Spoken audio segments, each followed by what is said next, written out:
हाँ जी। तो 4:40 एग्जैक्ट हो चुके हैं। सभी क्लास में हैं तो हम काम शुरू करें। बिस्मन को पहली बार देखा आज मैंने, है ना। चलो बहुत अच्छी बात है। आज सारी स्क्रीन भरी हुई है। दो इस पे, एक तो तरन, एक समरप्रीत और एक स्नेहा। बाकी सारी स्क्रीन भरी हुई है। और इधर से देखें तो हमारे पास इस स्क्रीन पे भी स्टार्ट के 5 स्लॉट भरे हुए हैं। एक छठा और भर गया अनीश के आने से। मुग्धा का भी है। मुग्धा समझ में आ रहा है बेटा सब कुछ ना? ओके।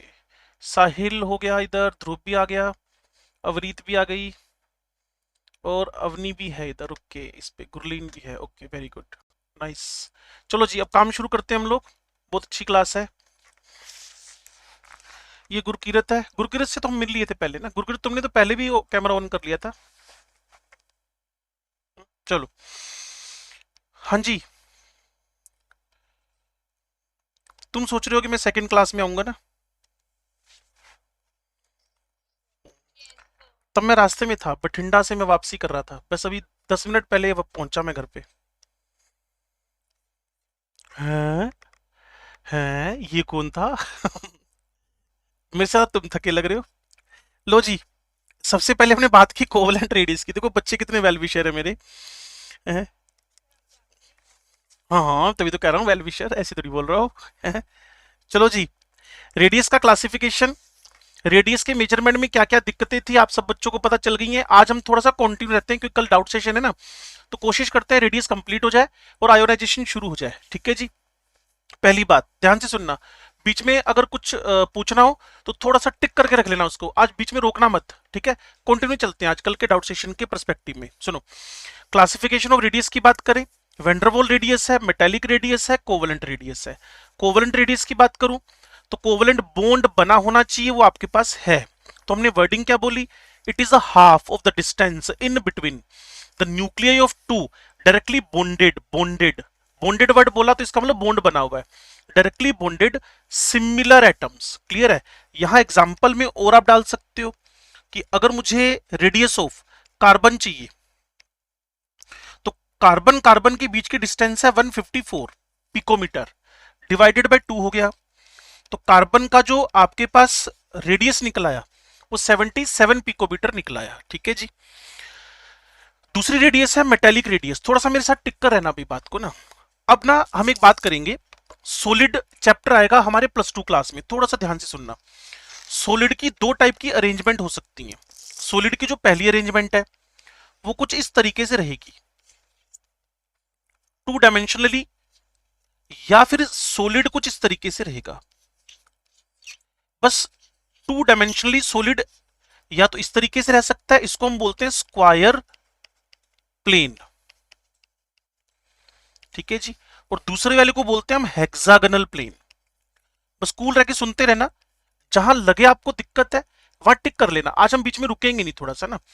इसको बोलते हैं हेक्सागनल प्लेन। ठीक है। लेकिन दोनों में खास बात है। दो मेटल के सेंटर, मतलब न्यूक्लियर न्यूक्लियस के बीच के डिस्टेंस का मेजरमेंट, दो मेटल मेटल के बीच के डिस्टेंस का मेजरमेंट, मतलब दो न्यूक्लियस के बीच के डिस्टेंस का मेजरमेंट। अगर इस डिस्टेंस को मैं हाफ कर दूं, अगर 12वीं पास बच्चे हो ना तो मैं कॉमन डेफिनेशन लिख देता हूं। कौन सी कॉमन?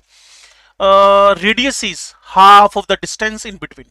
अगर वो कोवलेंट हो तो बोल देता हूं डायरेक्टली बॉन्डेड सिमिलर एटम्स। अगर वो मेटेलिक हो, close packed.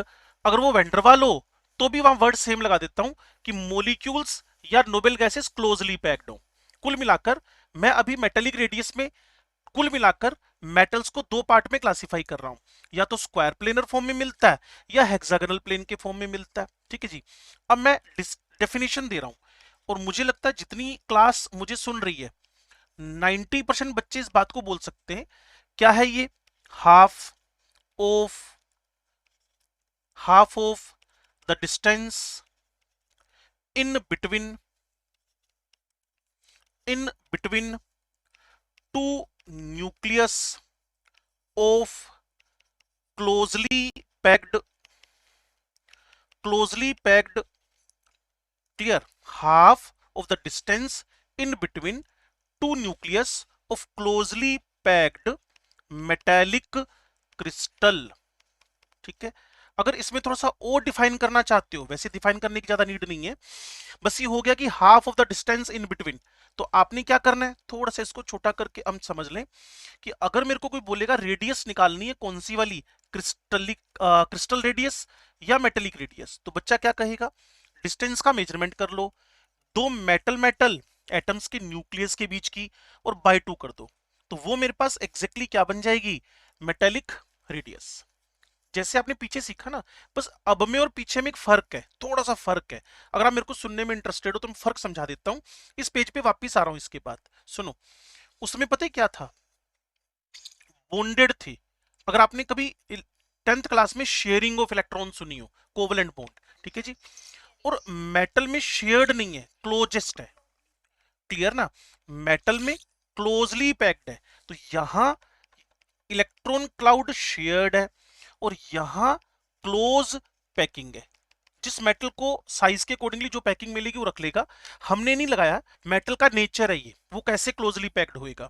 Now listen carefully, metallic radius क्या है, कहते जी एक मेटल क्रिस्टल ले लो। मैंने कहा फिर क्या करें, कहते जी दो न्यूक्लियस ऑफ एडजेसेंट एटम्स के बीच के डिस्टेंस का मेजरमेंट कर लो। मैंने कहा फिर क्या करें, कहते जी उसका हाफ कर दो। बस उसको आप क्या बोल दोगे, मेटेलिक, उसको क्या बोल दोगे, मेटेलिक रेडियस। हाँ, अगर अपना लेक्चर, अपनी आंसर, सब्जेक्टिव आंसर को इफेक्टिव बनाना हो तो एक दो एग्जांपल रख देने चाहिए कि यहां कॉपर है, यहां कॉपर है, इन दोनों के बीच की डिस्टेंस 256 पिकोमीटर है। अगर कोई मेरे से इसकी रेडियस ऑफ कॉपर निकलवाएगा तो बच्चे स्मार्ट हैं, 256 बाय 2 कर देंगे, 128 पिकोमीटर आपका आंसर बन जाना है। ठीक है जी। तो कुल मिलाकर कल की बात अगर दिमाग में है तो आज आप कंफर्टेबल जोन में हो, आपको कहीं कोई दिक्कत नहीं है। ना ना ना ना ना, माइनस नहीं पुत्र जी, माइनस नहीं है, माइनस नहीं है, माइनस नहीं है। ये मेरे को वैसे लिखना भी ऐसी था, metal to metal distance, M M distance. वैसे ये एम हाइफन लिखा था, इसलिए मेरे को अच्छा वही लगता है, हमें उसको वैसे ही लिख देना चाहिए, लेकिन साथ में लिख देना चाहिए कि वो माइनस नहीं है, it indicates hyphen. Metal to metal distance है ना, मेटल के न्यूक्लियस से मेटल के न्यूक्लियस की डिस्टेंस। तो अगर यहां आप कंफर्टेबल जोन में हो तो थोड़ा सा इसकी वर्डिंग पढ़ लेते हैं, भाई साहब क्या बोल रहे हैं। It is a half of the distance between the nuclei of two nearest metal atom in solid packing, the distance between two adjacent copper atoms। आगे आपको पता ही है 256 है, हाफ कर दिया, क्या निकल आएगा आपके पास, कॉपर का रेडियस। ठीक है जी। चलो इसके बाद अब हम थोड़ा सा आगे बढ़ रहे हैं, अगर आपने इस पेज को समझ लिया है तो। ठीक है जी, ये जो पहले वाली थी ये बच्चे कोवलेंट रेडियस है, और ये जो बाद वाली है ये आपके पास मेटेलिक रेडियस है। ठीक है, कोवलेंट में और मेटेलिक में अगर मैं आपसे पूछ लूं, कोवलेंट में और मेटेलिक में अगर मैं आपसे पूछ लूं, आपको ज्यादा कौन सी दिख रही है कंपेरेटिवली, अगर हाफ मेटेलिक, तो अगर आपको याद आए मेरा एक कोड वीएमसी, आपको कोड याद आ रहा है वीएमसी, क्लियर, हाईएस्ट होएगा वेंडरवॉल, उससे कम होएगा मेटेलिक, और सबसे कम होएगा आपके पास कोवलेंट, क्योंकि कोवलेंट में शेयर्ड है। क्लियर। अब चलो जी हम वेंडरवॉल रेडियस की बात कर लेते हैं। मैंने आपको कल भी बताया था, ये साइंटिस्ट का नेम है वेंडरवॉल रेडियस। क्या है जी, वही सेम कहानी, लेकिन थोड़ा सा आपको समझने में हल्का सा मॉडल बदलना है। ये कोई मॉलिक्यूल है, ये एक दूसरा मॉलिक्यूल है।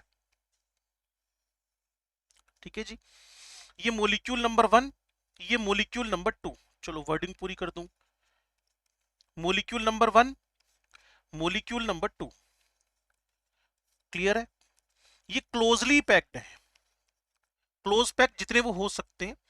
क्लियर, क्लोजली पैक्ड, जिसको क्लोजली पैक्ड समझ में ना आए वो करेगा नियरेस्ट, मैक्स पॉसिबल नियरेस्ट लेकर आ जाओ, मैक्स पॉसिबल नियरेस्ट लेकर आ जाओ, मैक्स पॉसिबल नियरेस्ट लेकर आ जाओ, जितना क्लोज लेकर आ सकते हो। कंप्रेस करो दबाते रहो बस, अब इससे नजदीक नहीं आ सकते। जैसे आप किसी बस में बैठो, कार में बैठो, क्लियर। पिछली सीट पर कंफर्टेबली 3 लोग बैठ सकते हैं, जबरदस्ती हम लोग 4 बिठा दें, जैसे कोई रिश्तेदार मिल गया या इसको भी ले जा, आपने कहा बिठाते, चलो कोई बात नहीं बिठा दे। आगे फिर एक रिश्तेदार मिल गया, कहते भाई इसको बिठा दे, कहते जगह ही नहीं है, कहते कोई नहीं हो जाओ एडजस्ट। एडजस्ट मतलब क्या है, एडजस्टमेंट का हमारे इंडिया में मतलब है दुखी हो लो थोड़े से, क्लियर। तो आप एडजस्ट होने लग गए, तो एडजस्ट में पिछली सीट पर 5 बिठा लिए, और यहाँ कोई ट्रैफिक वाला बोलता भी नहीं है, कहते यार ले जाओ 5, मैं भी तो 6 लेकर गया था कल सवेरे। तो पीछे 5 लोग बैठना मतलब समझे आप लोग कि वो क्लोजली पैक्ड नहीं है, वो ओवर क्लोजली पैक्ड है। तो आपने करना क्या, एक एटम दूसरा एटम, बस इतना। क्योंकि इससे इससे पास लाने की कोशिश करते हो ना केमिस्ट्री के अंदर, तो उनके बीच रिपल्शन रिपल्शन लगने लगते हैं। जब तक रिपल्शन ना लगे तब तक उसको कंप्रेस करके पास लिया हो, वो हालत कर दी है। ये न्यूक्लियस है, ये न्यूक्लियस है, ये न्यूक्लियस है, ये न्यूक्लियस है। अब आपने करना क्या पता है आपको, कुछ बच्चे समझ भी गए होंगे, ये 2 न्यूक्लियस के बीच की डिस्टेंस उठानी है आपने। कौन कौन से, डिफरेंट मॉलिक्यूल्स की, डिफरेंट मॉलिक्यूल्स के। खुद की मेजर करोगे तो इसको कोवलेंट ना बोला थी थोड़ी देर पहले, अगर आप ये वाला मेजरमेंट करोगे तो इसको तो कोवलेंट बोल दिया हमने, है ना। लेकिन मुझे इसका मेजरमेंट तो करना ही नहीं है, मुझे मेजर करना है जो 2 मॉलिक्यूल्स हैं उनके न्यूक्लियस के बीच की डिस्टेंस को, क्लियर। 2 मॉलिक्यूल्स हैं उनके एटम्स के बीच की डिस्टेंस को। तो मैंने क्या करना है, रेडियस लिखना है, यहां v लिख देना, इससे समझ जाना आप लोग। डिस्टेंस लिखना है, किसके बीच की डिस्टेंस लिखनी है आपने, इसको d लिखकर यहां एटम टू एटम लिख देता हूं ताकि बच्चे को कंफ्यूज ना हो। Atom to atom, atom to atom of 2 molecules, 2 molecules divided by क्या करने का बच्चे, 2। तो आप उसको क्या निकाल लोगे, वैन डर वाल्स रेडियस। तो मेरे ख्याल में कोवलेंट वाला कॉन्सेप्ट भी दिमाग में सेट हुआ, उसके बाद आपके पास मेटेलिक वाला कॉन्सेप्ट भी दिमाग में सेट हुआ। अब आपके दिमाग में वैन डर वाल्स रेडियस का कॉन्सेप्ट भी सेट हुआ कि वैन डर वाल्स में, चलो कोवलेंट में कैसे थे, नजदीक नजदीक, एक दूसरे से शेयर्ड, एक दूसरे को ओवरलैप्ड। लेकिन मेटेलिक में कैसे थे, क्लोज बट नॉट ओवरलैप्ड।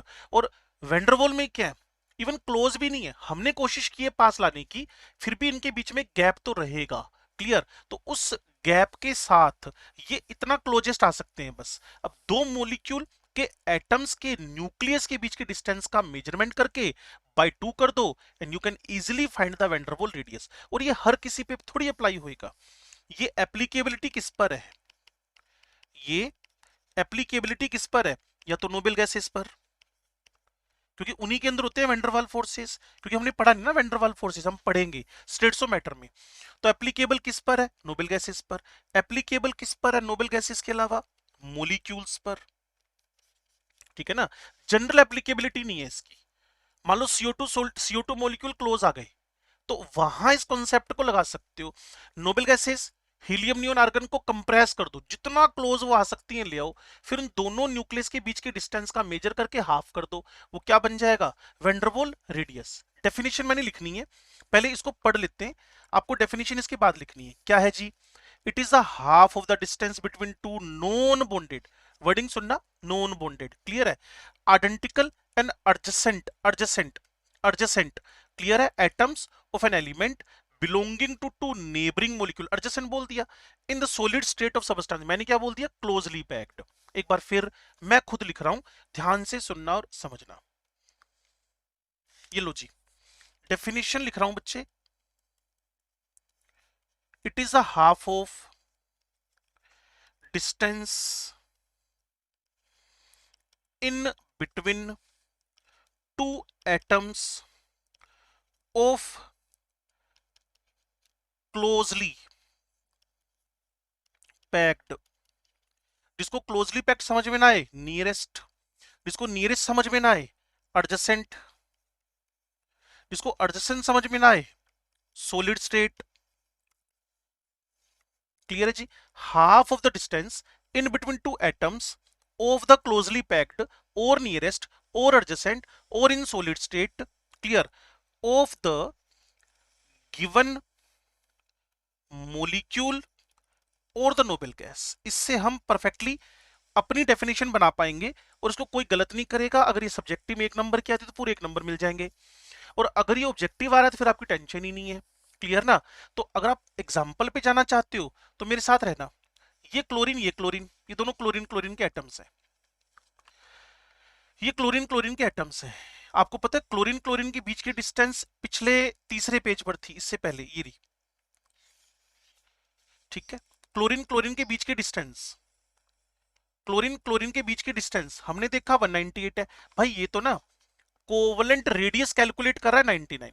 लेकिन अब थोड़ा सा अगर आप मेरे साथ हो, मेरी बातों को सुन पा रहे हो, समझ पा रहे हो, तो क्लोरीन का मोलिक्यूल इतना टेढ़ा मेढ़ा बनाने की नीड ही नहीं है। क्लोरीन का मोलिक्यूल ये दोनों के दोनों क्लोजली पैक्ड है। जिनको क्लोजली पैक्ड समझना है तो सॉलिड बोल देना। फिर इन दोनों क्लोजली पैक्ड मोलिक्यूल्स के एटम्स के बीच की डिस्टेंस मेजर कर दी। इसी को मैंने नए फॉर्म में बना दिया ताकि आप समझ पाओ। ये कौन है? न्यूक्लियस। ये कौन है? न्यूक्लियस। इनके बीच की डिस्टेंस कितनी है? 360 पिकोमीटर। वो तो होएगी क्योंकि एक ही एटम मोलिक्यूल के अंदर थोड़ी है। तो रेडियस वेंडरवॉल कौन सी वाली? क्लोरीन की। तो आप क्या करोगे? 360 बाय 2 क्या आ जाएगा? 180 पिकोमीटर। और अगर कोई कंपेयर करना चाहता है, वो तो ऑलरेडी हम कल लिखते हुए कंपेयर कर गए थे। अगर कोई कंपैरिजन करना चाहता है तो क्या करेगा? V greater than M greater than C, क्या बन जाएगा आपके पास? VMC। वेंडरवॉल सबसे ज्यादा है, मेटेलिक उससे कम है, कोवलेंट सबसे कम है। कोवलेंट सबसे कम क्यों है? इसका जवाब आपको एग्जैक्टली पता है। ओवरलैप्ड है, ओवरलैप्ड है, बिल्कुल ठीक बात है, ओवरलैप्ड है। और मेटेलिक में क्लोजली है। और वेंडरवॉल के अंदर क्लोज में भी आप दो मॉलिक्यूल्स को एक दूसरे से बिल्कुल बिल्कुल क्लोज मतलब टच करवा के नहीं रख सकते हो, फिर रिपल्शन लगने लगते हैं उनके बीच में ना।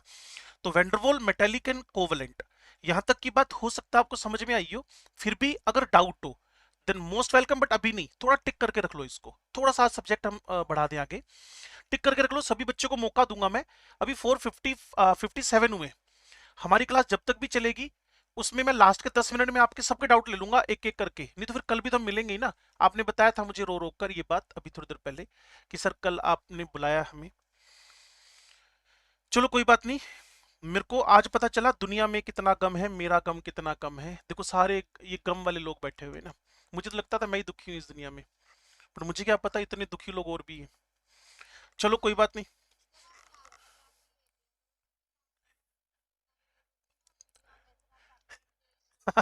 नहीं देखो, देखो ना, मेरे को एक बात पता है, जितना भी ऐसे ना है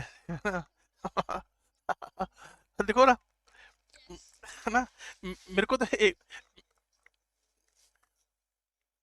नहीं नहीं, कोई टेप लगाने की नीड नहीं है, मेरे को बुला लिया करो नहीं नहीं, तो मेरे को ना 12वीं वाला एक दिन 12वीं में पहली क्लास होगी, पता है क्या बोलते? सर आप पहली ले लिया करो। मैंने कहा मेरे को तो समझ नहीं आ रहा मैं चौथी लूँ कि पहली लूँ। मेरे को लिटरली फोर्थ ठीक है, चलो उनको बोल देता हूँ फोर्थ। वीडियो वाला काम बेकार है, कौन बोल रहा है वीडियो वाला काम बेकार है? नींद उड़ जाती है अच्छा है। हाँ बिल्कुल ठीक बात है, और मैं तो बिल्कुल नहीं सोच सकता क्योंकि मेरे को तो तुम देख ही पा रहे हो लगातार। चलो जी, वेंडरवॉल, मेटेलिक एंड कोवलेंट, इसके कोई भी डाउट होगा टिक करके रखो, हम बात करेंगे उसके बारे में ना, पक्का बात करेंगे। अब हमारे पास वेरिएशन की बात चल रही है बच्चे, ठीक है, वेरिएशन की बात चल रही है। अच्छा टॉपिक है, इसने हमें बहुत कुछ सिखाना है आगे ना। और लो जी, variation of the atomic radius. सबसे पहले मैं बात करूंगा एक पीरियड के अंदर, और पीरियड में बात करने से पहले एक सिंपल सी बात लिख दूं, R directly to n square by Z, ठीक है। अब मैं अगर आपके सामने क्लियर क्या लिख के बैठा हूं जी? एस एंड पी, मतलब अगर मैं सेकंड पीरियड की बात करूं, अगर मैं थर्ड पीरियड की बात करूं, ध्यान से सुन लेना बच्चे, क्लियर। तो वहां आपके पास इलेक्ट्रॉन कॉन्फ़िगरेशन में सेकंड पीरियड में N S sorry 2s 2p 1 to 6 भर रहा है, और थर्ड पीरियड में 3s 1 to 2 3p 1 to 6 भर रहा है, ठीक है। तो सेकंड शेल में सिर्फ शेल तो दूसरा ही है, सेकंड शेल में शेल तो दूसरा ही है, और थर्ड शेल में शेल तीसरा ही है। तो बच्चे को क्या कहना चाहिए? पीरियड के अंदर अगर मैं एस और पी की बात करूं, अगर मैं एस और पी की बात करूं, तो शेल तो क्या चल रहा है, कांस्टेंट। पीरियड के अंदर पर्टिकुलरली मैं एस और पी की बात करूं तो शेल कैसा चल रहा है बच्चे, कांस्टेंट आपके सामने। अगर फिर भी ना समझ में आए तो मैं क्या कर सकता हूं, lithium, beryllium, boron carbon, nitrogen oxygen, fluorine neon, ठीक है जी। यहां कौन आ गया, 2s1 2p0, अगर पीछे हीलियम लिख दोगे तो ये फिर 2s2 2p0, यहां 2s2p1, कॉन्टिन्यूसली कॉन्टिन्यूसली 2s2p6। मेरा जो कहना था बच्चों तक अगर मेरी रीच बन पाई तो मैं क्या कह रहा था, शेल सेकंड सेकंड ही है, शेल सेकंड सेकंड ही है, शेल दूसरा ही है, शेल सेकंड ही चल रहा है, तो शेल तो एस और पी के लिए कांस्टेंट ही हो गया, शेल तो सेम ही हो गया। तो सारी कहानी किसने पकड़ ली, जेड ने। और सबको पता है ये जेड को हम थोड़ा सा सुधार दें, जेड स्टार लिख दें। कहते जी जेड स्टार क्या होता है, सारी क्लास इसको दे दी थी कल हमने, it is E N C, effective nuclear charge. तो थोड़ा सा टिक कर मेरी बात को सुनना, क्लियर क्या, कि जब हम लेफ्ट से राइट जा रहे हैं, लेफ्ट टू राइट मूव कर रहे हैं, ठीक है जी, तो जो एनसी है ना, न्यूक्लियर चार्ज, न्यूक्लियर चार्ज वो इंक्रीज बाय वन है, वो इंक्रीज बाय वन है, इंक्रीज बाय वन है। लिथियम टू बेरिलियम एक न्यूक्लियर चार्ज बढ़ गया, बेरिलियम टू बोरोन एक न्यूक्लियर चार्ज बढ़ गया, बोरोन टू कार्बन एक न्यूक्लियर चार्ज बढ़ गया, carbon to nitrogen nuclear charge increases by one. But NS NP के अंदर जो स्क्रीनिंग है, लोग मैथमेटिकल बात नहीं करेंगे, हम मैथमेटिकल बात करेंगे। स्क्रीनिंग इंक्रीजेस बाय, मैं भूल गया स्क्रीनिंग कितनी बढ़ती है एनएसएनपी में, हाँ, स्क्रीनिंग इंक्रीजेस बाय 0.35। क्लियर, किसी को समझ ना आए तो हमारे पास, हम बोर्ड पे तो लिख नहीं रहे कि जिससे कल की बात को हम दिखा ना पाए, ये लो जी, ये फोसिल्स हैं,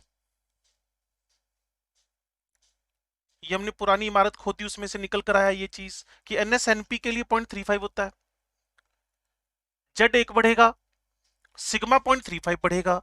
जेड कौन है, अट्रैक्शन, सिग्मा कौन है, रिपल्शन। अगर मैं इसको ऐसे बोलूं कि 100 मीटर ऊपर चढ़े लेकिन 35 मीटर नीचे गिर गए तो नेट कितनी ग्रोथ हुई, है ना, 65 हो गया ना। तो वही कह रहा हूं, तो left to right nuclear charge increases by one, में लिखना भूल गया यहाँ। बट NH2 NP126 के लिए स्क्रीनिंग इंक्रीजेस बाय 0.05, तो बोलना पड़ता है ENC, then ENC, then ENC increases by, then effective nuclear charge increases by 0.65। किसी को फिर भी समझ में ना आया तो मैं लिख देता हूं, ये NC था, ये 0.35 स्क्रीनिंग था, तो नेट ग्रोथ कितनी की हुई है, 0.65 की। मैं तो आपको फुली इनविटेशन दे रहा हूं, फ्रीडम है आपके पास, कभी 20 मिनट खाली फील करो ना तो बेरिलियम का, पहले लिथियम का ENC निकालना, ठीक है, उसके बाद बेरिलियम का निकालना 0.65 ही ज्यादा आएगा, फिर बोरोन का निकालना 0.65 ज्यादा आएगा, फिर कार्बन का निकालना 0.65 ज्यादा आएगा, नाइट्रोजन का 0.65 ज्यादा आएगा, और ऐसे बढ़ता जाएगा। कुल मिलाकर lithium to beryllium to boron to carbon to nitrogen to fluorine to neon, ENC effective nuclear charge increases by 0.65। तो ENC क्या है, नेट अट्रैक्शन। तो what is your opinion about the radius, left से राइट रेडियस के बारे में क्या सोचते हो तुम लोग।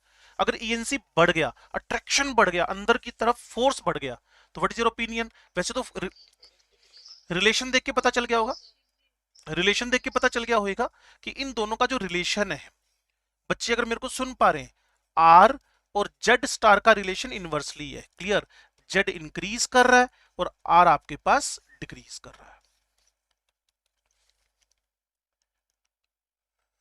मेरे ख्याल में सिंगल शॉट में समझ आ गया होगा ना, या हैवी कंफ्यूजन, पता नहीं क्या क्या बोले जा रहा है ये। सबसे आनंद की फेज में चल रही है अमृत, कहती जी मोक्ष प्राप्ति हो गई। अमृत क्या समझ में आ रहा है ये सब कुछ, ओहो, ये तो खतरनाक बात हो गई। तो क्या मैं किसी से बात करके इसको रिफाइन करवा सकता हूँ? सांची से रिफाइन करवा लेता हूँ। सांची, एक शॉट में समझाना है और हाईएस्ट 30 सेकंड है तुम्हारे पास। मतलब समझा दो, कुल मिला के समझा दो, ताकि हम।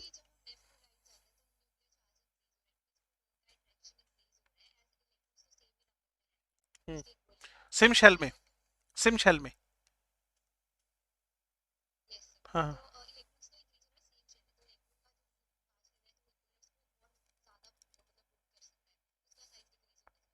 खींचेगा, पुल करेगा अपनी तरफ ना।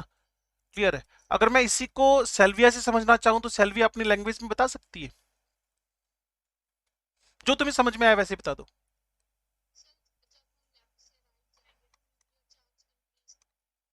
गुटा गुटा बोलती जाओ, बोलती जाओ। हाँ।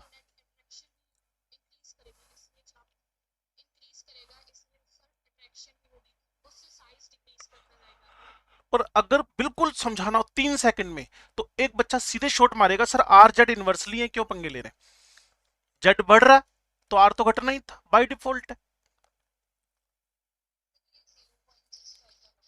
ये मैं नहीं बताता, मैं बताऊं, मैं पूछूंगा किसी से। मैं सुखमन से पूछ सकता हूँ सर। सुखमन ने तो शायद डाउट क्लियर किया था ना। सुखमन, तुम्हें 0.65 समझ में आता है? 0.65। सुखमन बताना बेटा।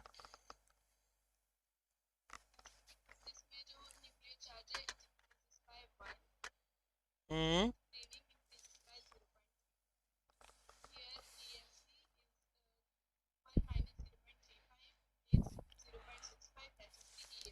क्लियर है। इस बात को मैं थोड़ा सा पीछे लेकर जाऊं, क्योंकि जब बात समझनी हो तो हम क्यों फिर इसमें कंजूसी करें? जबकि बाणिया कंजूस होते हैं, मैं नहीं हूं वैसे, इस मामले में तो बिल्कुल नहीं हूं। लो, मनोज कुमार बंसल क्या होता है? हाँ, ये देखो, रॉकिंग। लो जी। हाँ जी, इधर आ जाओ। कास्टिज मत फैलाओ, इधर आ जाओ। एनएस। हाँ, बात सही कह रहा है बिल्कुल ना। हाँ जी, जिस बच्चे का डाउट था उसे सुनना बेटा। एनएसएनपी की बात कर रहा हूँ। बच्चे, इसमें जब भी इलेक्ट्रॉन जाएगा ना पुत्र जी, तो 0.35 से सिग्मा बढ़ेगा। लेकिन आपको पता है, बेरिलियम से बोरोन पे जाते जाते हमने न्यूक्लियर चार्ज कितना बढ़ाया? 1। हमने बोरोन से कार्बन तक जाते न्यूक्लियर चार्ज कितना बढ़ाया? 1। हमने कार्बन से नाइट्रोजन तक न्यूक्लियर चार्ज कितना बढ़ाया? 1। हमने नाइट्रोजन से ऑक्सीजन तक न्यूक्लियर चार्ज कितना बढ़ाया? 1। बट इस 1 जेड के बढ़ने में एक चीज और आई, वो थी सिग्मा, रिपल्शन। वो कितना बढ़ा? 0.35। +1 किसको शो कर रहा है? अट्रैक्शन को। ये किसको शो कर रहा है? रिपल्शन को।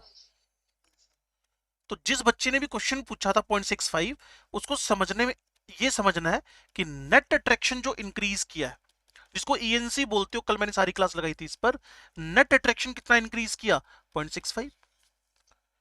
तो हमारे पास तो 3 मेथड हो गए। How can you explain the decreasing radius from left to right in the S and P block elements?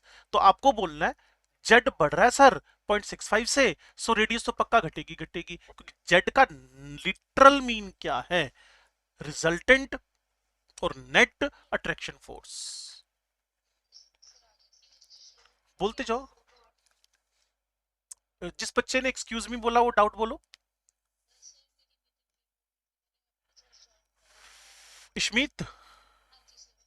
तो हम इसको अनीश से समझ सकते हैं। अनीश, मान लो हमें इश्मीत को ना 2 मिनट में ये सारी बातें समझानी है, तो तुम क्विकली बोलो। तुम ऐसे समझ लो क्लास में खड़े हो और तुम्हें सारी बातें 2 मिनट के अंदर विदाउट एनी हेजिटेशन, बिना डरे बोलनी है। हम्म।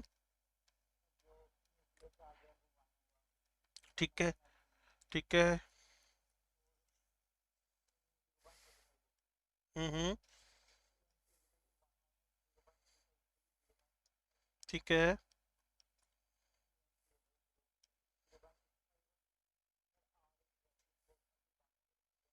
हम्म।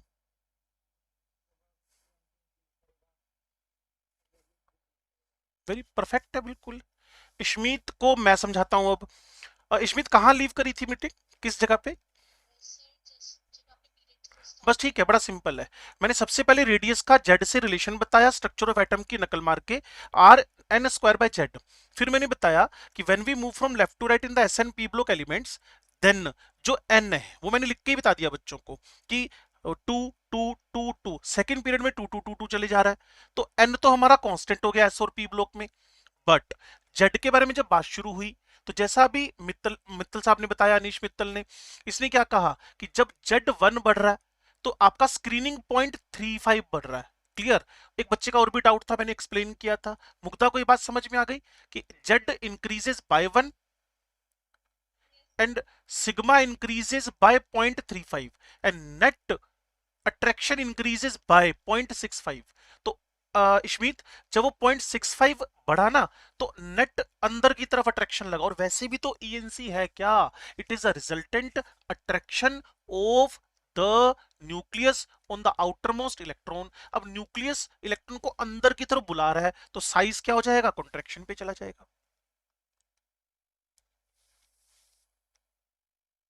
इशमीत, clear? नहीं नहीं, वो मैं पीछे लेकर गया था, क्योंकि बच्चों के डाउट के साथ साथ पीछे जाना पड़ता है ना, तो पीछे गया था मैं उसको समझाने के लिए। ठीक है जी, तो ये लिखा हुआ है atomic radius of noble gas is more than halogen. वो तो आपको मैंने पहले भी बताया था कि जब मैं लेफ्ट से राइट जा रहा हूं, तो मेरे को अगर कोई कंपैरिजन करने के लिए बोलता है, तो बेरिलियम से छोटा, बोरोन से छोटा, कार्बन से छोटा, नाइट्रोजन से छोटा, लिथियम बच गया हमारा ना, जो हमने समझाया उसी को बोल रहे हैं। लिथियम बड़ा है सबसे, और कल भी बात हुई थी आपसे, boron carbon, nitrogen oxygen, fluorine. But fluorine से लार्जर कौन है, नियोन। आपके पास वो ऐप है ही, उस पर कभी भी चेक कर लेना, नियोन का रेडियस फ्लोरीन से बड़ा मिलेगा। तो बच्चे कई बार पूछ लेते हैं, सर रीजन बता दो। मैंने कहा तुम ही बता दो। कहते सर हम कैसे बता, हाँ हाँ हाँ, और उसी को हम लोगों ने सिंगल शॉट में क्या बोल दिया, वेंडरवॉल रेडियस। और कोई पूछेगा पूरे पीरियड में लार्जेस्ट कौन है, तो गारंटीड आपके पास लार्जेस्ट लिथियम ही होएगा। ठीक है जी। फिर हमारे पास sodium, magnesium, aluminium, silicon, phosphorus, sulphur, chlorine, AR. तो बिना टेंशन के ये वाले साइन लिखकर आप आ सकते हो। बस यहां कर आपको थोड़ा सा एंड में बताना है कि नोबेल गैस जस्ट पिछले वाले एलिमेंट से, जस्ट पिछले वाले से लार्जर है, और रीजन भी बताना है आपको, that is a Van der Waals radius. और एक बच्चे की लाइन मुझे जो समझ में आ रही थी, वो लाइन भी मैं लिख देता हूं, मुझे अच्छी लगी वो लाइन। वो क्या थी, वो था इलेक्ट्रॉनिक रिपल्शन, क्योंकि वो सारा भर गया ना। लेकिन सबसे बेस्ट आंसर है वेंडरवॉल रेडियस। क्लियर। जितने इलेक्ट्रॉन इंक्रीज करते जाएंगे ना बच्चे, उतना internal screening increase increase increase, तो साइज में साइज बड़ा हो जाएगा। लेकिन वो परफेक्ट रीजन नहीं बोलोगे, कहीं ना कहीं फंस जाओगे। वेंडरवॉल रेडियस बोलोगे तो स्मूथली बाहर हो जाओगे, मतलब आपको कोई ऑब्जेक्शन भी नहीं करेगा, इसने सही तो बोला है वेंडरवॉल रेडियस।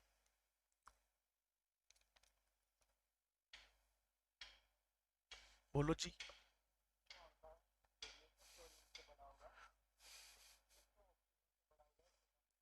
कौन, नियोन तो साफ सी बात है, बस फ्लोरीन से बड़ा है। बाकी तो आपको, नहीं नहीं, अब इस हिसाब से चलो, तो लिथियम सबसे बड़ा तो नियोन है, सबसे बड़ा नियोन नहीं है ना, है ना। अगर इस पूरे को देखो तो ऐसे लगेगा सबसे एंड में तो ग्रेटर देन, ये फ्लोरीन के लिए आया है, सिर्फ फ्लोरीन से बड़ा है। ठीक है ना। ऑक्सीजन फ्लोरीन में से ऑक्सीजन तो बड़ा है ही। नो नो बच्चे, अभी ग्रुप के बारे में बात करेंगे, ये तो बिल्कुल नहीं है। When we move from top to bottom, shell बढ़ता है, अभी पीरियड हुआ है। अभी ग्रुप की बात कर रहा हूं आपसे मैं, जस्ट ग्रुप की बात, इसकी बात कर रहा हूं। ठीक है। Now discussion about the group, group की बात कर रहा हूं बच्चे। ठीक है। When we move top to bottom, when we move from top to bottom, when we move from top to bottom, group की बात हो रही है। Then shells are increases due to this factor, size is increases। Clear है। जब ऐसी बातें बोलते हो जनरली बोलते हो, और अभी हम आपसे कोई डी ब्लॉक की बात नहीं करेंगे, अगर मेरे से कोई लिथियम से बड़ा पूछेगा तो कौन है? सोडियम। से बड़ा कौन है? पोटेशियम। से बड़ा कौन है? रुबिडियम। से बड़ा कौन है? सीजियम। से बड़ा कौन है? फ्रेंचियम। फिर बेरिलियम से बड़ा कौन है? मैग्नीशियम। से बड़ा कौन है? कैल्शियम। से बड़ा कौन है? स्ट्रोंशियम। से बड़ा कौन है? बी ए। फिर उससे बड़ा कौन है? आर। और फिर मेरे से कोई उसके आगे पूछेगा, क्लियर, तो नोबेल गैसेस का नाम ले रहा हूं क्योंकि मुझे पता है 13 ग्रुप में एक एक्सेप्शन केस है। क्यों है अभी बात नहीं करेंगे और नहीं पूछेंगे आपसे अभी, नहीं तो सब्जेक्ट लंबा खिंच जाएगा। उसके बाद मुझे बात करनी है नोबेल गैसेस की। अभी जो बच्चे ने पूछा था, हीलियम से बड़ा नियोन है। नियोन से बड़ा एआर है। एआर से बड़ा क्रिप्टोन है। से बड़ा जिनोन है 60 आपके, एक सेकंड, 54 नंबर वाला। देन रेडोन है। और उससे बड़ा यूयूओ है, तुम्हारा कॉकरोच।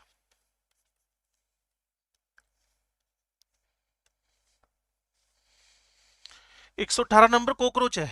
समझ गए क्यों कॉकरोच है? वो टीवी वाला कॉकरोच। क्लियर? तो एक जनरल ट्रेंड बताया। इसमें जो 13 ग्रुप है वहां भी थोड़े से एक्सेप्शन है, लेकिन अभी पीरियोडिक टेबल में उस लेवल के एक्सेप्शन हम नहीं पढ़ रहे हैं, ना ही उसको हम आरपीएस असाइनमेंट में आपसे डिस्कस करेंगे। हेलिक्स में बस यही खासियत है, हम क्या करते हैं, डोज देते हैं धीरे धीरे। अब पी ब्लॉक एलिमेंट आएगा ना ग्रुप नंबर 13 का, क्लियर, वहां ये डोज दे देंगे कि जब मैं बोरोन से, एल्यूमिनियम से, गैलियम से, इंडियम से, थेलियम पे आ रहा हूं, तो हल्का सा गड़बड़ है कहां पर? एल्यूमिनियम और गैलियम में, 1331 में। अभी उसके बारे में बात नहीं करेंगे, उसका फैक्टर है, तब तक आप और मेच्योर हो जाओगे बातें सुनने और समझने के लिए। अभी आप जनरल वाली बातें कर रहे हो। When we move from top to bottom, then shells are increases. अगर शेल इंक्रीज होने की बात समझ में नहीं आई तो आप मेरे से डिस्कस कर सकते हो, सर शेल कैसे इंक्रीज कर रहे हैं। इतना सन्नाटा क्यों है भाई? क्लियर होगी बात? चलो, अब कुछ लाइनें पढ़कर आपको बता दें जिससे आपका सिनॉप्सिस जब पढ़ो तो आपका कोई लाइन फंसे ना। मैं पढ़ देता हूं यहां से। Atomic radius of noble gases is more than halogen atom of the same period. ऐसा क्यों हो रहा है? रीजन तो पता चल ही गया, वेंडरवॉल। फिर भी सुन लेते हैं, कुछ लाइन आएगी तो उसको स्पेशल पॉइंट करके लिख लेंगे। This is because inert gases have completely filled shells, so inter electron लिख चुके हैं already, are very high, besides it is a van der Waals. दोनों बातें हम लिख चुके हैं। which is taken in case of noble gases, while for other elements the atomic radius is generally the covalent, as van der Waals radius are larger than covalent। VMC वाला फंडा आप सारे बच्चे जानते ही हैं,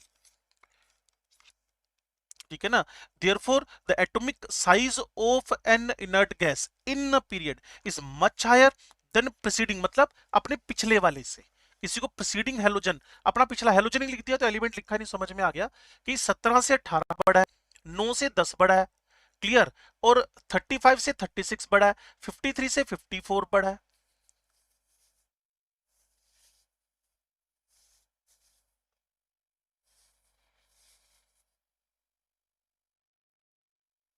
क्यों जी?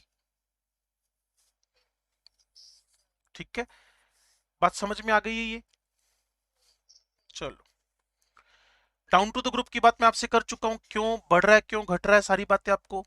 अब आयोनिक रेडियस की बात हो रही है बच्चे, कोई ज्यादा एक्सेप्शन केस अभी नहीं पढ़े जाएंगे, नहीं तो आप कंफ्यूज होगे। जनरल बातें करेंगे और जहां डिस्कशन करना होगा करेंगे हम लोग। डी ब्लॉक एलिमेंट में करेंगे लेंथेनाइड कॉन्ट्रैक्शन, ग्रुप नंबर 13 के अंदर करेंगे हम लोग, मैंने बताया एल्यूमिनियम गैलियम में से टॉप से बॉटम जाते गैलियम बेचारा छोटा हो गया, वो बताएंगे, बाद में बताएंगे, विद लॉजिक बताएंगे। अभी आरपीएस असाइनमेंट बुकलेट में इसका कोई डिस्कशन नहीं है। आयनिक रेडियस के दो टाइप हो गए, बच्चे समझदार हैं। एक कैटायनिक रेडियस, ये बच्चों को इसलिए समझ में आएगी क्योंकि ये बातें हम ऑलरेडी कर चुके हैं। चैप्टर का नाम था स्ट्रक्चर ऑफ एटम, 28 से 30 दिन तक ऐसी बातें हमने की हैं, ठीक है जी। अब इसकी सबसे पहले डेफिनेशन अगर हमारे दिमाग में आए, कहते जी डेफिनेशन में क्या है, वो पुराने वाली डेफिनेशन दे दो। क्या? Distance of the outer most shell of an anion or cation from the nucleus. Clear, एक जनरल लैंग्वेज है। डिस्टेंस इन बिटवीन, मैं थोड़ा सा और इजी वर्ड्स कर दूं, in between outer most shell and nucleus.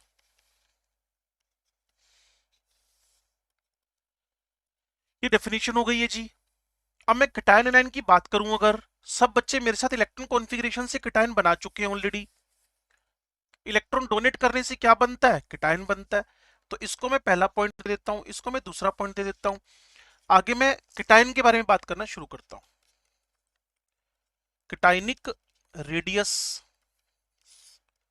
ठीक है जी। यहां m लिखा, ये इलेक्ट्रॉन डोनेट हुआ तो केटायन बन गया। यहां फिर मैंने m प्लस लिखा, ये m+2 बन गया तो डाई पॉजिटिव केटायन बन गया। फिर मैंने इसी तरीके से मान लो एग्जाम्पल उठा लिया, सोडियम, सोडियम प्लस इलेक्ट्रॉन। फिर मैंने आपका 10वीं वाला कॉन्फ़िगरेशन लिख दिया, फिर आपके 11वीं वाला कॉन्फ़िगरेशन लिख दिया। कि स्नोरिंग की आवाज कहां से आ रही है? ये खर्राटे कौन मार रहा है भाई? जतिन, ऐसे ना करो यार, मेरा भी सोने का मन करने लग जाएगा। ओ जतिन, खाना में जवाब तो दे दे, पक्का जतिन तो सो गया भाई। ओ जतिन, ओ जतिन, ओ जतिन भाई, ओ जतिन, ये पक्का सो गया। मेरे को जिस पे शक था ना, मेरे देखो ना, मेरे को पता नहीं क्या ऐसे इंट्यूशन हो जाते हैं, जिस पे मेरी उंगली उठ जाती है ना, वो पक्का कोई ना कोई फॉल्ट ही निकलता है बंदा। और मैं किसी से क्वेश्चन पूछ लूं, मेरे को पता नहीं क्यों शक होने लगता है। चाहे मैं शक्लें नहीं देख रहा था, फिर भी वहां से आवाज नहीं आती थी। वो क्या क्या कर रहा है उस क्रॉस में वो? अच्छा, वो मैसेज कर रहा है कि भाई मैं जगा हुआ हूँ यार, मेरे को बदनाम मत करो यार, है ना? चलो, अच्छी बात है। तो यहाँ 281 है, तो मैं बात आपसे करूंगा 1 मिनट के बाद। ये 281 है, ये 28 बन गया बच्चे, ठीक है। अब थोड़े सा इसके अंदर झांकोगे ना, तो एक बात दिखेगी आपको, थोड़ा सा इसके अंदर झांकोगे, एक बात दिखेगी आपको। जतिन, अगर सोए नहीं हो तो सुनते रहना भाई। ये 2 है, ये 1 2 3 4 5 6 7 8 है, और ये आपके पास पड़ा हुआ है बाहर एक इलेक्ट्रॉन, ये वाला 281 हो गया ना आपका। वो आप चाहे तो पीटी वाले ऐप में देखना, वहां भी ऐसे ही दिखा रखा है उसने, पहला शेल 2, दूसरा शेल 8, तीसरे शेल, ऐसे घूमते हुए दिखा रखे हैं उसने, तो सुंदर और लगते हैं देखने में। एक इलेक्ट्रॉन गया यहां से, तो भाई इसको तो हैवी लॉस हो गया, इसका तो शेल ही उड़ गया पूरा की पूरा।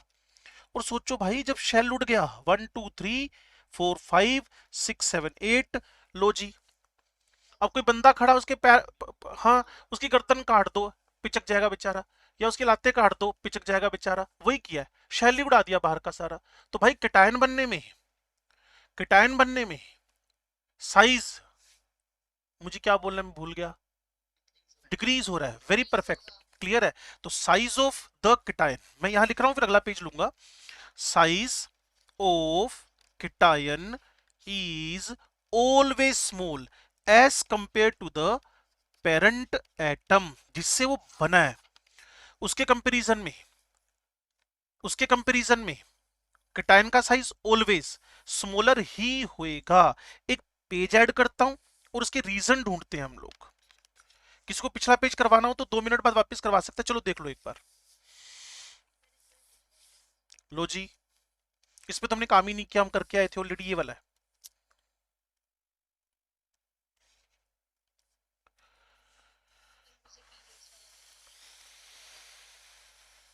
ये है जी, ये वाला है शायद। वैसे मैं भेज दूंगा अभी तो, करंटली ना, जैसी क्लास खत्म होगी हमारी। हाँ, वो करूंगा अभी ना, बस अब मैं फ्री हो गया ना, मेरे सारे काम डन हो गए। आज मैंने फुल स्टॉप लगा दिया अपने सारे कामों पे। क्लियर, 1 2 दिन था मैं बिजी। कल मतलब कल से लेकर अब दोपहर तक बस। चलो जी, मेरे सारे काम डन हो गए, अब बिजी तुम्हारे काम पे हूँ इसके बाद।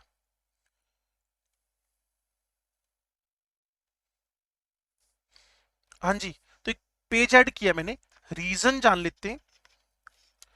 Reason of the smaller size of cation, smaller size of cation, cation छोटा क्यों है?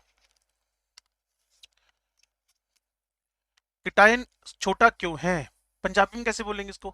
किटाइन छोटा, छोटा क्या क्या बोलोगे? हाँ, निक्का। निक्का जेलदार है। कीटायन निक्का जेलदार क्यों है? चलो जी समझ लेते हैं निक्का जेलदार क्यों है।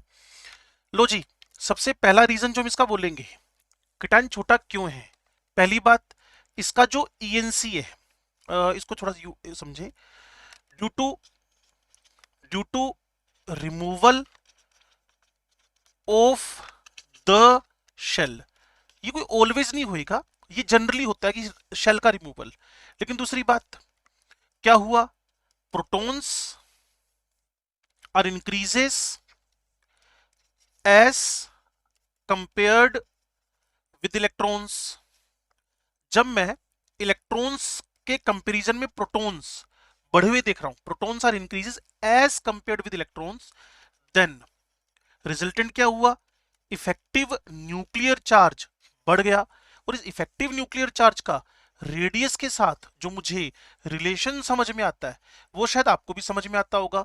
जितना ईएनसी, सर ईएनसी होता क्या है, शायद 90-95% बच्चों को समझ में आता है। ईएनसी आपके पास है नेट अट्रैक्शन। नेट अट्रैक्शन, जितना खतरनाक अट्रैक्शन होएगा, जितना अट्रैक्शन ज्यादा होएगा, रेडियस खट खट खट खट खट पिचकती जाएगी, छोटा होता चला जाएगा। तो प्रोटॉन्स बढ़ गए, सर समझ नहीं आया। नहीं, ऐसा होना चाहिए नहीं था वैसे, लेकिन फिर भी हम एक मान लेते हैं समझ में नहीं आया। प्रोटॉन कितने, 11। इलेक्ट्रॉन कितने, 11। प्रोटॉन कितने, प्रोटॉन आज तक कौन निकाल पाया न्यूक्लियस से बाहर। इलेक्ट्रॉन कितने हो गए, 10 हो गए। तो 11 proton attracts 11, 11 proton now attracts 10। तो ईएनसी तो बढ़ ही गया। चाहे तो तुम इसको मैथमेटिकल, अब तो तुम इतने एक्सपर्ट हो, तुम इसको मैथमेटिकली भी कैलकुलेट कर सकते हो। तो तुम्हारा ईएनसी Na प्लस में क्या आएगा, ज्यादा आएगा। और जितना ईएनसी ज्यादा आ गया, कॉन्ट्रैक्शन, साइज छोटा हो जाएगा। तो दो दो रीजन कि आप बोलो शेल उड़ गया, लेकिन हमेशा नहीं उड़ता ना शेल, जनरली बात कर रहे हो कि एक ये रीजन हो सकता है। और दूसरा रीजन क्या हो सकता है, वो हो सकता है प्रोटॉन बढ़ गए, किसके कंपैरिजन में, इलेक्ट्रॉन के कंपैरिजन में, इससे ईएनसी बढ़ गया, दैट्स व्हाई रेडियस क्या कर गई, डाउन चली गई। तो cations are generally smaller as compare to the parent atom. आप इस पे डिबेट कर सकते हो, ठीक है ना। तो पीछे चलें जी, ये कुछ इसमें लिख रखा होगा, हम पढ़ नहीं रहे, आप पढ़ लेना इसको, ठीक है ना। पहला पॉइंट, आयनिक रेडियस के टाइप हो गए, डेफिनेशन हो गई है, मैंने थोड़ी शॉर्ट कर दी डेफिनेशन। फिर मेरे को कैटायनिक रेडियस की बात चली, मैंने दो तीन एग्जांपल रखे। सोडियम के रेफरेंस में मैंने एक पूरा शेल उड़ा दिया। Size of cation parent atom से छोटा है। रीजन ऑफ स्मॉलर कैटायन के पीछे वजह जान ली, या तो शेल उड़ जाएगा, और शेल ना भी उड़ा तो ईएनसी तो फिर भी बढ़ेगा ही बढ़ेगा। और ईएनसी जितना बढ़ रहा है, नेट अट्रैक्शन जितना बढ़ रहा है, उतना कॉन्ट्रैक्शन होता जा रहा है, छोटा होता जा रहा है एटम। अच्छा ये बात सुनो, अगर कोई mg, mg+, mg+2 का साइज कंपेयर करवाए, रेडियस, रेडियस, रेडियस, mg सबसे बड़ा होगा, डिक्रीजिंग। इसीलिए कह रहा हूं जितने चैप्टर पढ़ते जाओगे उसको ढंग से सीखते चले जाना। इंक्रीजिंग की जगह decreasing order of the radius है। जैसे जैसे प्लस का चार्ज बढ़ता जा रहा है, वैसे वैसे ईएनसी, आपको पता है रेडियस अगर समझनी हो तो एक ट्रिक फॉलो की जा सकती है। जितने इलेक्ट्रॉन बढ़ेंगे उतना साइज बड़ा हो जाएगा, ठीक है ना। और जितने आपके पास जेड बढ़ेंगे उतना आपके पास साइज छोटा हो जाएगा। तो इसको मैं जनरली अपनी लैंग्वेज में स्क्रीनिंग बोल देता हूं। इलेक्ट्रॉन बढ़ेंगे तो स्क्रीनिंग तो बढ़ेगी ना, इलेक्ट्रॉन और स्क्रीनिंग तो समझते हो, इलेक्ट्रॉन बढ़ेंगे तो हाँ रिपल्शन बढ़ेगा। और ये कहीं ना कहीं हमें, हाँ जी बिल्कुल है जी, इफेक्टिव न्यूक्लियर चार्ज को इंडिकेट कर रहा है। तो जितना ई बढ़ेगा, रेडियस बढ़ेगा, रिपल्शन बढ़ने से। जिसको जो समझ में आता हो अपने पास रख लो, कुल मिला के समझ लो बस। जितने इलेक्ट्रॉन बढ़े रिपल्शन बढ़ गया, इफेक्टिव न्यूक्लियर चार्ज बढ़ गया, तो नेट अट्रैक्शन बढ़ने से साइज में कॉन्ट्रैक्शन हो गया। तो ये फंडामेंटल यहां अप्लाई कर दिया हम लोगों ने। अगर आप एग्जैक्टली मेरी बातों को सुन पा रहे हो, समझ पा रहे हो, तो सिर्फ 15 मिनट की क्लास हमारी बची हुई है। अगर आप कहो तो मैं एनाइनिक रेडियस के बारे में बात कर लूं।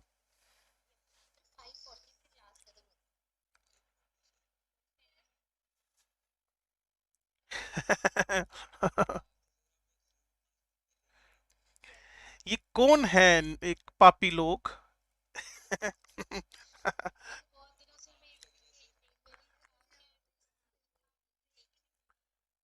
नहीं ब्रेक। मैं तो प्रॉपर ब्रेक देता हूँ, कभी भी देखना मेरे को। तुम्हें कुछ दिख रहा है यहाँ पे? तुम्हें कुछ दिख रहा है? थोड़ा ध्यान से देखना, आंखों पे चश्मा लगा के देखना। है? अच्छा। ये, हाँ, ये क्लास की टाइमिंग है, 4:40 से लेकर 5:45 तक। तुम्हारा कैलेंडर फाड़ के फेंक दो। तुम्हारा कैलेंडर फाड़ के फेंक दो। तुम्हारा कैलेंडर फाड़ के फेंक दो। मैं तो अपने कैलेंडर से पढ़ा।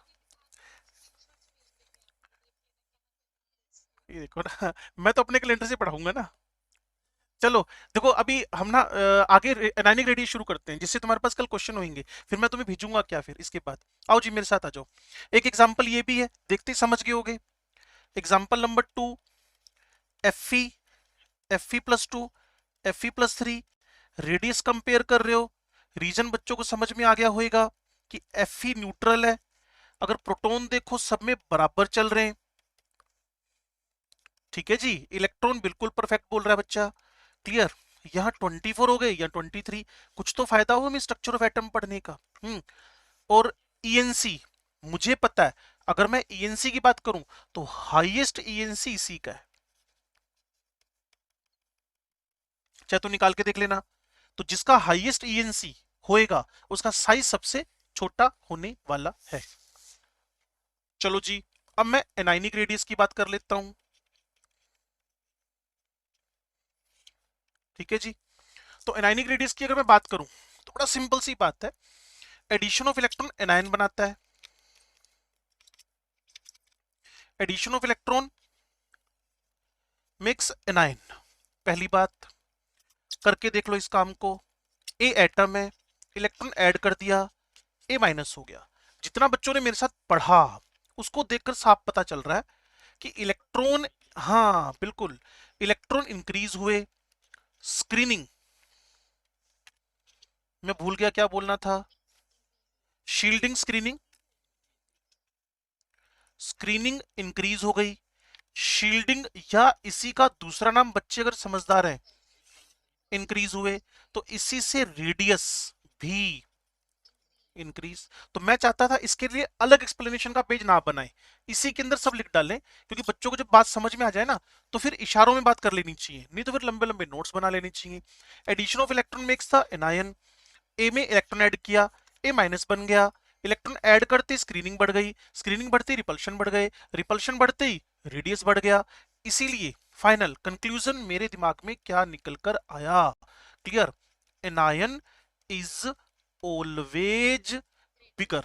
हाँ जी, as compared with parent atom. अपने पेरेंट एटम से एनायन हमेशा बड़ा निकलेगा।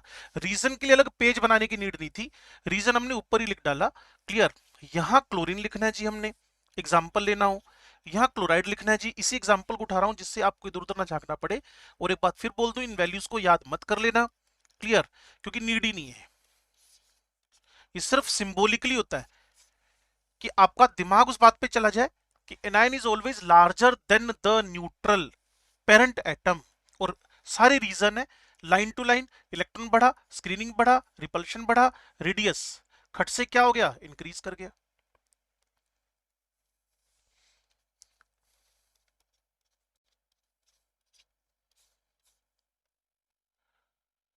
बोलो जी। ठीक है, चलो वेरिएशन की बात कर लें। ऑलरेडी हम बात कर चुके हैं इसके बारे में, लेकिन फिर भी variation of ionic radius, of ionic radius. एक जगह हमने ना आइसो इलेक्ट्रॉनिक सीरीज सीखी थी, iso electronic series. Iso electronic तो सीखे ही थे पक्का। हाँ जी बिल्कुल, बिल्कुल ठीक है जी।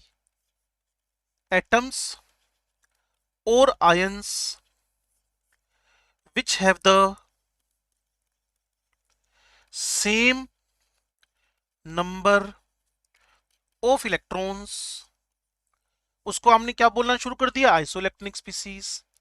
अगर आप मेरे साथ हो, बात को समझ रहे हो, तो यहां मैंने सबसे पहले n पर -3 लिखा, और बच्चे जो पिछले चैप्टर को भी पढ़ रहे थे, very first second third day, पिछले एक महीने का पहला दूसरा तीसरा दिन मान लो, O माइनस, यहां मैंने लिख दिया फ्लोराइड, यहां मैंने नियोन, यहां मैंने Na प्लस, यहां Mg+2, एल्यूमिनियम +3, क्लियर, सिलिकॉन +4। तो बच्चे सारे के सारे समझदार हैं, वो पहले भी एक ट्रिक सीख चुके हैं। ट्रिक क्या था, रेडियस कंपेयर करना हो तो E/Z से कर लो, क्लियर। अब आप सोचो, यहां प्रोटॉन 7 8 9 10 11 12 13 14, ओके, और इलेक्ट्रॉन्स का नंबर, बच्चे स्मार्ट हैं, 10 10 10 10। तो अब कंपैरिजन करोगे, जब आप कंपैरिजन करोगे, प्रोटॉन 7 जबकि इलेक्ट्रॉन्स 10, इलेक्ट्रॉन बढ़े, रेडियस बढ़ गई। So out of these all सबसे लार्जर कौन है, सबसे बड़ा नाइट्रोजन। तो रेडियस का कंपैरिजन किया, decreasing order of the radius.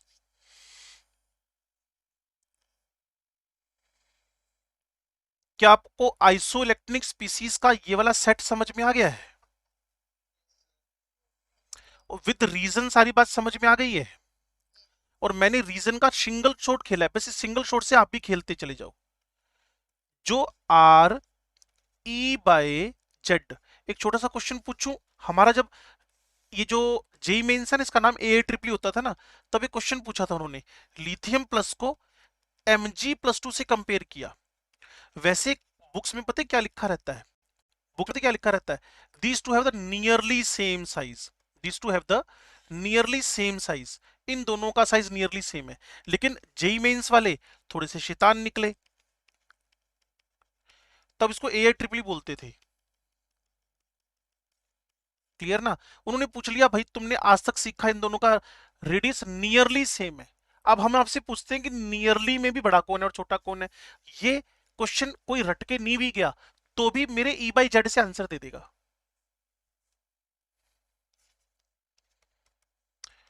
मुझे आप लोगों पे कॉन्फिडेंस है कि आप इसका आंसर दे दोगे। लिथियम बड़ा है, पक्की गल, झूठ मार रहे हो, कॉन्सेप्चुअली बताया ना, आपको कॉन्फिडेंस है अपने आप पे, तो ये आंसर बिल्कुल करेक्ट है। आपको ढेरों जगहों पे ये बात और लाइन लिखी मिलेगी, लिथियम हाँ जी, मैं क्यों समझाऊं, मेरे को समझाएगा अभिनव।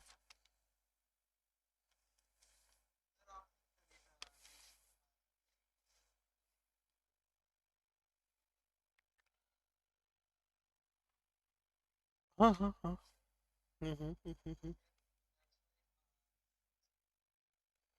थोड़ा सा और चारो तुम ना, थोड़ा जल्दी कर गए, तुम आंसर बस फटाफट बोल के ना, क्योंकि तुमने लगा मुझे तो समझ में आ रखा है, मैं दूसरों को क्यों समझाऊं, तो कंजूस बंदा है भाई।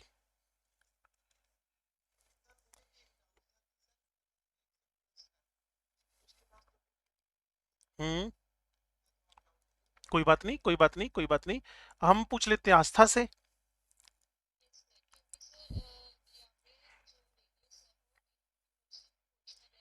हम्म,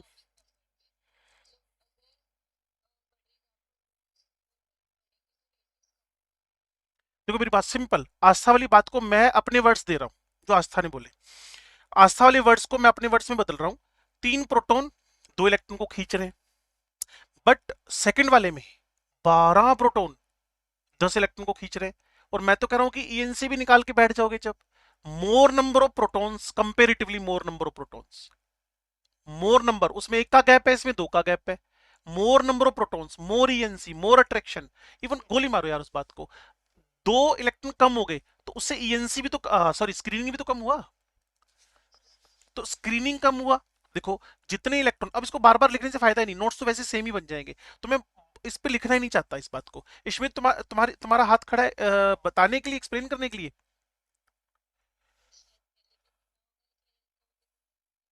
चलो बोल दो फटाफट। अभिनव ने कंजूसी की थोड़ी सी। हम्म,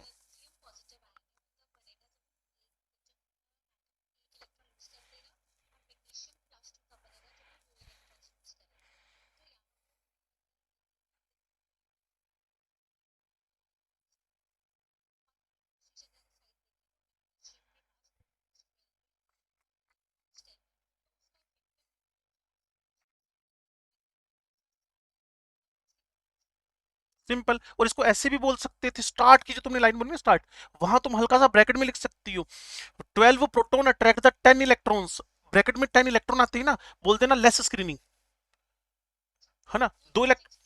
हाँ हाँ हाँ परफेक्टली। तो लैंग्वेज अपनी होएगी, कभी भी इसमें ये नहीं कि हम रट्टा मारेंगे एनसीईआरटी का तो वही आपको नंबर मिलेंगे। आपके आंसर को पढ़ेगा टीचर, उसको लगेगा यार बात तो ठीक लिखी है, कोई ईएनसी ज्यादा बोल देगा, कोई स्क्रीनिंग कम बोल देगा, कुल मिला के साइज तो डिक्रीज कर ही देगा वो। कि जेई मेंस का क्वेश्चन है, मतलब उस टाइम एआई ट्रिपल बोलते थे इसको, लेकिन कई सालों तक अभी भी मैं आपको एस ब्लॉक एलिमेंट जब भी पढ़ाऊंगा तो बोलूंगा lithium and magnesium both have the nearly same size, ये बोलूंगा मैं आपको। उसने कहा नियरली में भी बता दो अब ज्यादा बड़ा कौन है, तो सोचो उसने दिमाग तो लगा ही लिया ना अपना, और आपने उससे पहले लगा लिया, और मुझे आंसर परफेक्ट मिला, ये भी बहुत अच्छी बात है। चलो, क्या ये गोयामा को समझ में आ गया? चलो, ये क्वेश्चन कर लेना भाई, एग्जाम्पल नंबर 9। तुम सारे के सारे स्मार्ट बच्चे हो, ये भी कर लेना भाई एग्जाम्पल नंबर 10। ये आयोनाइजेशन एनर्जी अभी शुरू नहीं कर रहे इसको हम लोग, वैसे भी ionisation energy, electron gain enthalpy, electron negativity, तो आपके पास कोई ज्यादा मटेरियल वैसे भी नहीं बचा है, क्योंकि आपने आज रनिंग में काफी कुछ सीख लिया है। तो मैं आपको मौका दे रहा हूँ पेज टू पेज की, अगर आपको कोई मेरे से बात करनी है, क्लियर।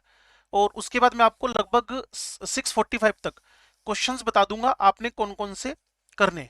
वेंडरवॉल रेडियस से हम शुरू हुए थे, ये क्लासिफिकेशन कल का था, आज मैंने सिर्फ कार्बन का लिखा।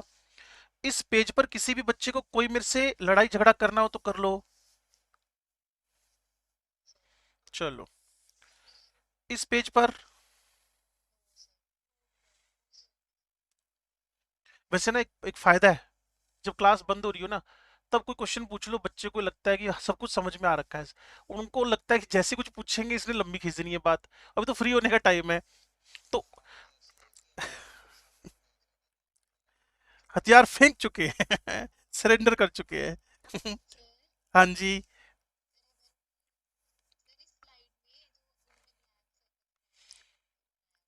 अ, कहाँ बेटा कहाँ? ये वाला।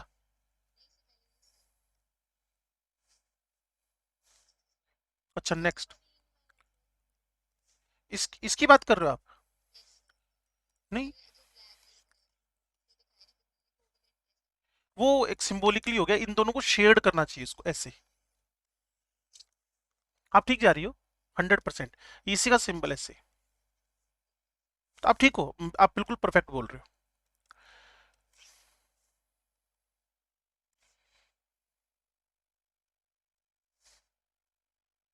इसमें कुछ, इसमें कुछ,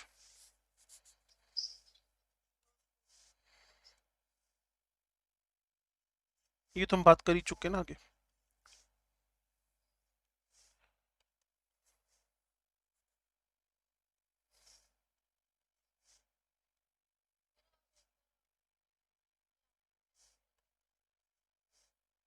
हाँ, मैं मेरी वाली टाइमिंग करवा दूंगा आपकी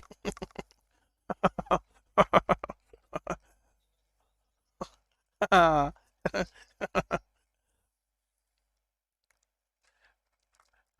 thank you for better and worst suggestion. एक मिनट बोलना, एल आई वाली क्या क्या क्या काम की बात पे मेरा ध्यान ज्यादा जाता है? लिथियम और मैग्नीशियम वाला? देखो बच्चे, बड़ी सिंपल सी बात है, जब भी आपके पास प्रोटॉन्स ज्यादा होंगे कंपेरेटिवली इलेक्ट्रॉन्स कम होंगे।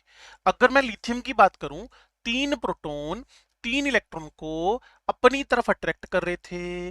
अब इसके बाद जैसे ही तुम किसकी तरफ गए, लिथियम प्लस, तो तीन प्रोटॉन दो इलेक्ट्रॉन को अट्रैक्ट कर रहे हैं।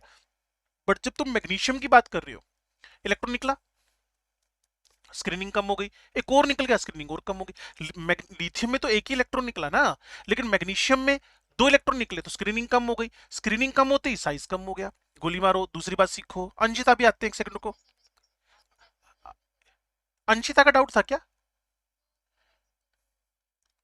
अच्छा अच्छा, ठीक है। तो सांची को समझ में आ गई बात? चलो ठीक है जी। तो कल मिलते हैं, दो क्लासेस के साथ आपकी फिजिक्स केमिस्ट्री होंगी।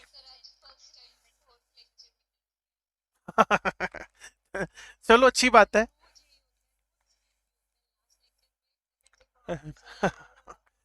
च- मैं बोल दूंगा, मैं मैनेजमेंट वालों को बोल दूंगा, मेरी मेरी लास्ट क्लास लगाया करो, बोल दूंगा उनको। ठीक है। Thank you. चलो ठीक है। Thank you and thank you. इतने बजे मैं भेजता हूँ आपको, ठीक है? टिक करके। थैंक यू बेटा। थैंक यू बेटा, गॉड ब्लेस यू बेटा, God bless you. Thank you पुत्र जी, थैंक यू।